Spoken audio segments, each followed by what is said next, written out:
there is a bit of karma here, as it was just announced that Donald Trump's inauguration will no longer be taking place outside of the Capitol building. It will be taking place inside as a result of the cold weather. I guess Canada and Greenland have entered the United States here and have something to say about it. Look, for Donald Trump, someone who cares about crowd sizes and the image of lots of people there, despite the fact that there really weren't all that many people there back in 2017, at least compared to President Barack Obama and others. This is a major blow to Donald Trump. Again, I don't think there was going to be that many people there to begin with. We were expecting there to be pretty low ratings as well, and it to not be that significantly attended. But as a result of the weather, or at least that's what they're saying, they will be moving this inside. Inside the Capitol in the rotunda, there will then be other people who are going to attend, will be at the Capital One Arena, which is also in Washington, D.C. Let's just show you what the forecast is. You see it's 25-degree high. It will feel around 12 degrees Fahrenheit with the high of about 25. The winds about 15 miles per hour, you see there. And you take a look, though, at former President John F. Kennedy. He did not wear an overcoat when taking the oath of office and delivering the inaugural address, despite the cold conditions of 22 degrees Fahrenheit with a wind chill of about 7 degrees Fahrenheit or negative 14 degrees Celsius at noon. You see John F. Kennedy right there. Again, not even wearing a jacket when the temperature was less than what's expected on Monday. First, it was Caitlin Collins who broke the news. She says, due to the dangerously cold temperatures expected Monday, President-elect Trump's inauguration is moving indoors.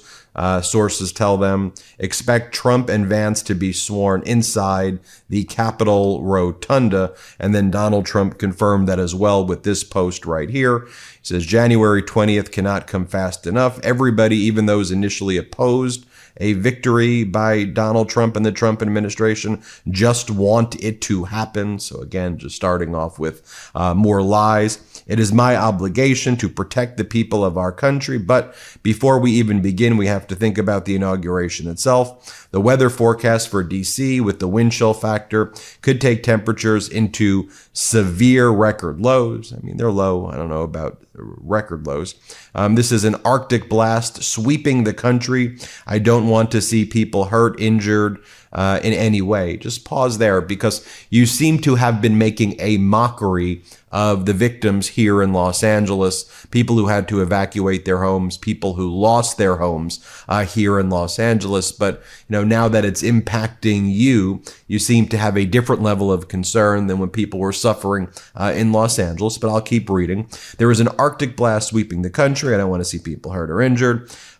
He goes on to say, it is dangerous conditions for the tens of thousands of law enforcement, first responders, police canines, and even horses, and hundreds of thousands of supporters that will be outside for many hours on the 20th. Again, I don't think it's going to be hundreds of thousands of supporters. You lie about your crowd size. And look, I think it is important. We want to make sure, though, that law enforcement, first responders, police, and their canines, are comfortable. I also do want to reflect, though, that when John F. Kennedy was being sworn in, the temperature was colder, and you see him right there, and you see the people right there for yourself on that image right there when he gave the famous inaugural address.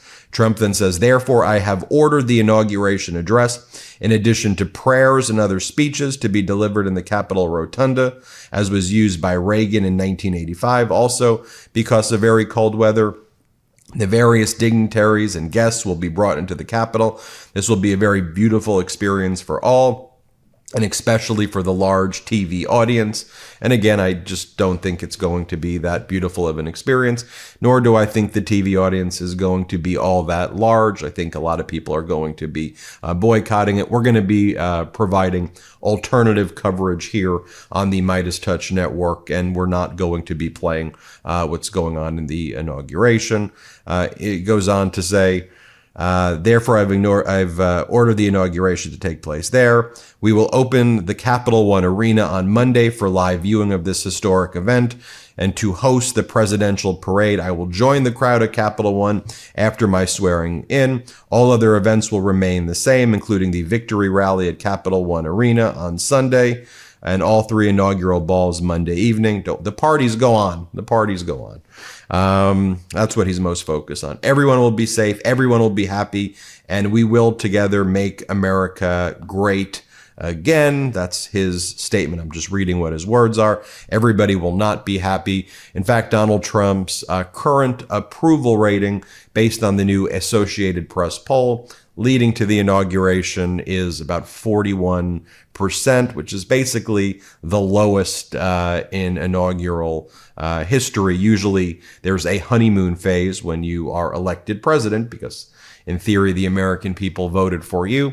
Not with Donald Trump. While President Biden was about 67%, Obama was 72%, Clinton was 72% or 75%, George W. Bush around 72, 75%. They were all in that 70% range. Donald Trump's at like 41% right now. And when he signs the executive orders that he claims he's going to sign on day one and starts imposing tariffs on Canada and Europe and Mexico and others, I think that, and they start imposing retaliatory tariffs, I think there will be significant issues that will develop pretty quickly. And as I've always been saying, WMD, weapon of mass distraction. Don't let Donald Trump distract with all of these things that he's going to be doing from the fact that he made a number of promises on day one. He promised that there would be an end to the war in Ukraine on day one, that he would make a beautiful big peace deal on day one. That's not going to happen. He said prices would go down on day one. That's not going to happen. Already in anticipation of Donald Trump's failed policies and his tariffs and deportations and all the things he's threatened. Mortgage rates are up, prices are up. Corporations are pricing in his tariffs into the sale of their goods. And so that's happening already.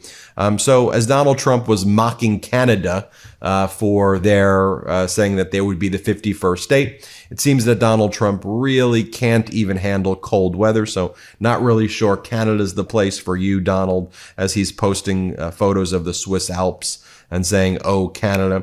And by the way, let's check in with our friends in Greenland, like Fox did when they were shocked to discover that, contrary to what they were told by Trump, most people there don't want to become part of the United States. And I'm not really sure if Trump could handle actually living in Greenland for a day based on this. Here, play this clip. And the hot topic here has been President-elect Trump's comments about buying this Danish territory. Take a listen.